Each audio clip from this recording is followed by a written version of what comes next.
Hey, it's Mike from Party 4 Crafts back again with my xTool P3 laser. I'm going to be running some more jobs on this laser to show you what I think of it and how it stands up to some of the other lasers that I've tested. Today I'm going to be running a very long engrave, like 3 hours. One of the things that really trips people up when they're shopping for a new laser is they really get hung up on the top engraving speed. For a couple of reasons, that doesn't really make that big of a difference. Number one, because you're never going to use that top engrave speed. I don't think I've ever used the top engrave speed. This can go at 1200 millimeters per second, and you probably will never use that.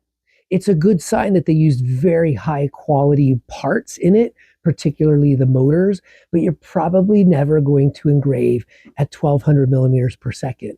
There are more important things as far as how long it takes for one of your jobs to complete. First is acceleration, and this laser has very good acceleration. That's how long it takes to stop the laser when it's finished and start it back the other direction. That's very important to the speed of a project or how long a project takes. And it's a very underrated statistic with lasers. The other is the size of the bed. I'm going to be engraving like 50 or 60 refrigerator magnets with this laser. And on a laser the size of, say, a Glowforge, that would require me to stop and change the wood 3 or 4, maybe even 5 times, depending on how they fit on the wood. Where in this laser, I can do it in one go across and back. And the more times I have to change the wood, the more starts and stops there are. Instead of, it's going to go like this tens of thousands, hundreds of thousands of times, instead of like this thousands of times. So the size of the bed and the acceleration have a much bigger impact on how long a job takes than does the speed of the laser. And I'll show you that. I'll demonstrate that on predicting. Okay, go outside. I'll show you that on predicting how long a job actually takes. This software, the xTool Studio, has a preview time. I use Lightburn and Glowforge software on some of my other lasers, and they also have a preview time. So I'll run this job on several different softwares connected to several different lasers and show you how long they would actually take. All right, let's get started. Okay, so here's the file that I'm going to do. They are these cute baby animal refrigerator magnets. I also have a version with the loop at the top so you can make keychains out of them, or they're in squares so you can make a memory game out of them for your kids. I have them in my Etsy shop and on my website. I'll put a link to it shortly. They're great sellers as refrigerator magnets at craft shows, and I stick them all over my Easy Up and anything that's magnetic, the magnetic racks that I hang dish towels from, magnetic whiteboards. I just put these all over the place, make them really cheap, and they draw people in. People aren't going to walk in and buy an $85 cutting board, but they'll walk in to look at a $7 spoon or a $5 refrigerator magnet and then notice how awesome the $85 cutting board is, and then buy that too while they have their credit card out. So it really is a good file to have out there. So the first point that I want to make about that 1200 millimeter per second engraving speed is, if I was to take a file this big, I actually had more animals out here and I had to take them off because the laser needs so much time to start and stop at either side while going that fast that you have to leave a huge gap to the side or else you get an error message. So if I drag this closer to the side, and now you can see I have a whiteboard material in there, so it's hard to see, but it's there. Now if I click process, it's going to tell me that it can't do it with the current speed because there's not enough room over here for it to stop and start. This is not an xTool thing. This is physics. If it takes 2 inches to stop the laser head and you have things that are within 2 inches of the side, you're either going to get an error message or your head's going to crash into the side. So that's one of the reasons I say don't worry too much about top engraving speed, because you're probably never going to use it anyhow. For small things, it doesn't have enough room to get up to the top speed. For large things, it doesn't have enough space to stop on the sides. And you're going to see, now that I moved that away from the side, that it doesn't make that big of a difference anyhow. So let me put in some fake settings here. The last time I used this whiteboard material, I used 900 millimeters per second. Didn't come out quite dark enough for me, so I'll do 800, and let's see, I'll put it at 80 power. We don't need a lot of lines per centimeter here. Remember, lines per inch, like they use with Glowforge, to do lines per centimeter, lines per inch, you multiply by 2.5. So 100 lines per centimeter, 250 lines per inch. That's a lot. You only need like 200. So 80 should be sufficient for that. And that's 200 lines per inch bidirectional. For the cutting on this material, I use approximately a speed of 25 and a power of about 90, and that should blow right through it. I don't want to have to run it twice. This is so easy to clean the char off of. I just blow right through it. It doesn't hurt it. It's easy to clean, and I don't want to run it twice or have some that don't pop out. So I'm just going to run it at 2590. Now let's get the estimate for how long this job is going to take.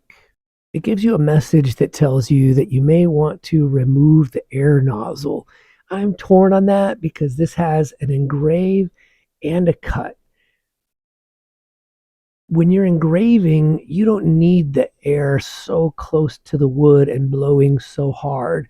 It's going to blow some of the debris around. But when you're cutting, you do need that direct flow of air onto the wood. You always want some air just to keep the smoke from going back in and getting your lens dirty.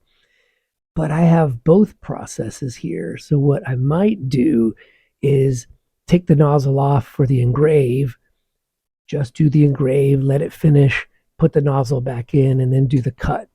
So that's going to take 2 hours and 51 minutes. And I shrunk them down a little bit because I didn't want to go over 3 hours. Now let me go back. Remember that was at a speed of 800, 2 hours and 51 minutes. So now let's go up to 900 and redo that. All I did was change it to 900. We'll process it again. 2 hours and 51 minutes was the original time. Now at 900 millimeters per second, it takes 2 minutes more because it's going to take it longer to stop and start back up at the ends. So going from 800 to 900 made it worse. So does that mean if I go down to, say, 600, is that going to make it better? Well, let's see. It's really easy to do. Just change that to 600. If I really was doing this, I'd lower the power too. That would come out really deep if I left it at that power. Now at 600, it's going to take 2 hours and 48 minutes. That's 3 minutes faster than it was at 800 millimeters per second. Once again, the start and stop and other factors contribute to just finding that sweet spot. So let's try 500 millimeters per second. We'll process it again. Now it takes 2 hours and 49 minutes, like a half a minute more than it was at 600. So I think that's acceptable. 2 hours and 49 minutes, less wear and tear on the laser at 500 millimeters per second as opposed to 800 or 900 or 1,000.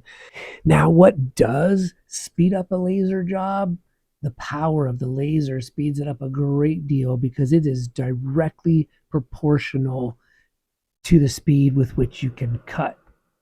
So if I was cutting this on a 10 watt xTool S1 or a 5 watt Glowforge Aura, a 5 watt Glowforge Aura would cut 15 times slower than this 80 watt laser would. So if I ignore the engrave, let's turn the engrave part off and just see how long the cut portion of this task takes 13 minutes. So imagine if you're cutting this on a Glowforge. Even if the Glowforge could fit something this size in, I can't do that math in my head, what 15 times 13 is, but it would take more than 15 times 13 minutes. It would take over 3 hours just for the cut portion of this job. So the power of the laser, the 80 watts that this P3 has, makes a huge difference in how fast this job goes. The maximum engrave speed, not so much. So now, let me make sure that I have everything turned on. Turn the engrave on. Those settings are good. Those settings are good. Passes 1, don't need any kerf offset. It already measured it.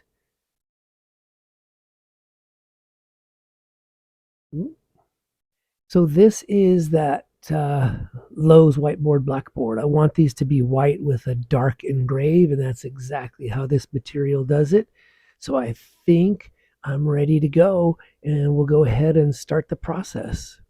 So turn the output off for the red layer, which is the cut layer. Process it again. And I already took the nozzle off. I leave it right there when I'm not using it. I just have to make absolutely sure I do not touch the whiteboard between the engrave and the cut. All right, 2 hours and 36 minutes just for the engrave portion of this. I'm gonna go ahead and hit the start button. Oh, I almost forgot to put the fan outside again. So let me grab that. All right, now you should be able to hear the fan is on. The button is ready to go. Let's hit it. Here we go.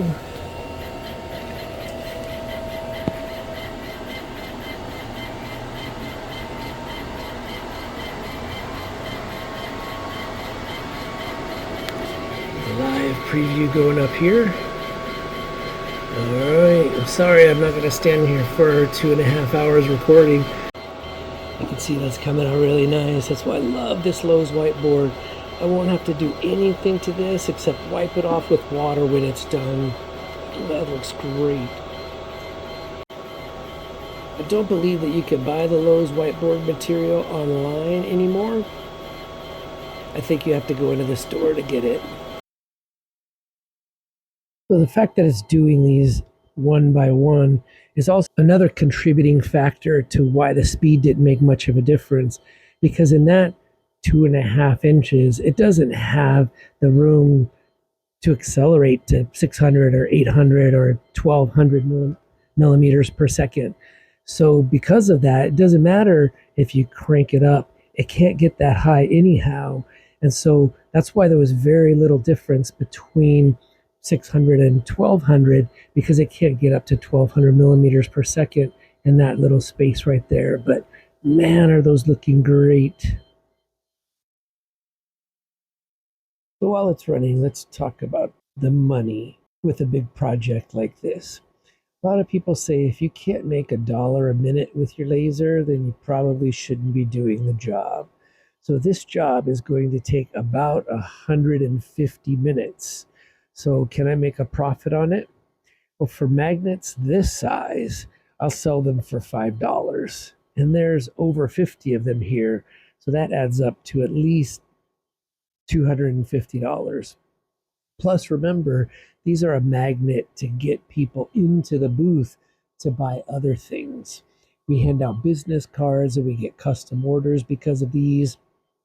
The kids love them and they bring their parents in with them. So not only will we make $250 from these, but we'll make additional money bringing people into the booth to see our other products as well. So yes, for sure, a large engrave that seems like it takes a long time like this is still worth it. All right, now all we do to clean them is spray them with regular old water and wipe them off with a paper towel. And all those smoke stains come right off. And it comes out beautiful. I think that looks great. All right, here they are, and they look great. So we learned a few things from this job today. One, the xTool P3 can do a 2.5 to 3 hour job without pausing, without any problem.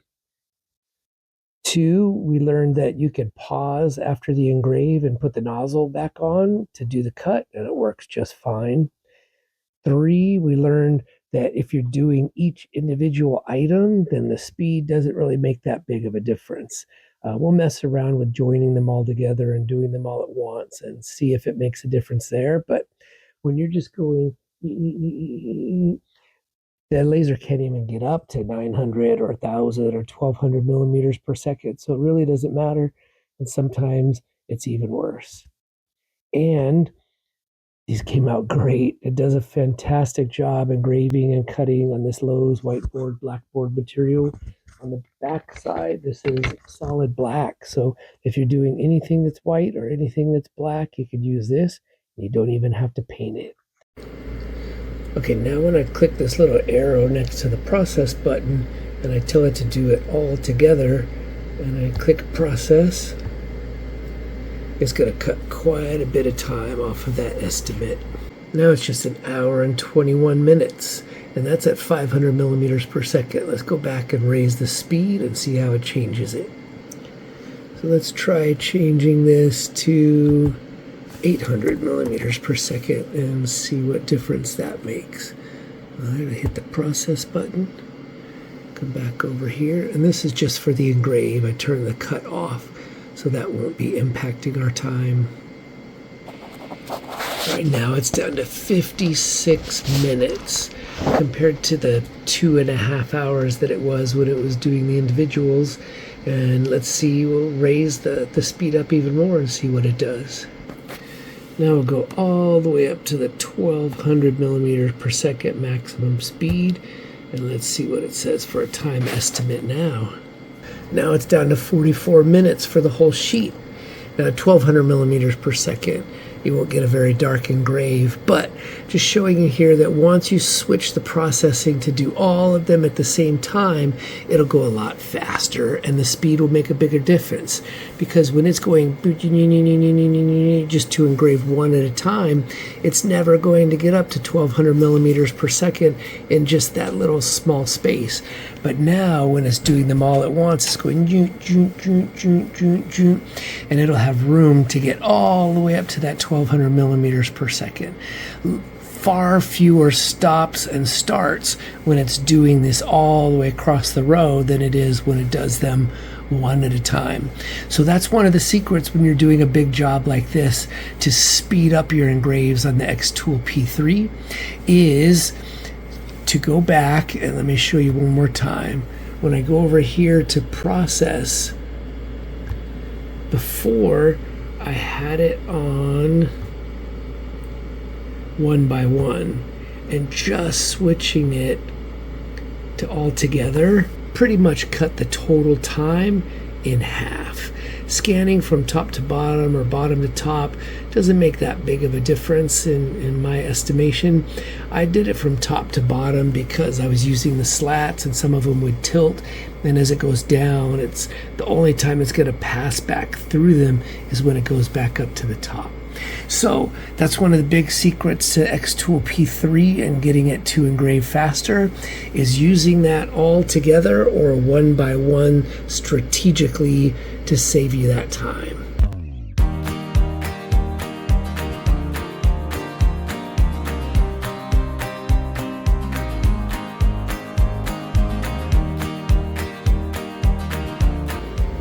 Alright, this is Mike from Party 4 Crafts. I hope this helped you speed up your jobs on the xTool P3, and I'll see you next time.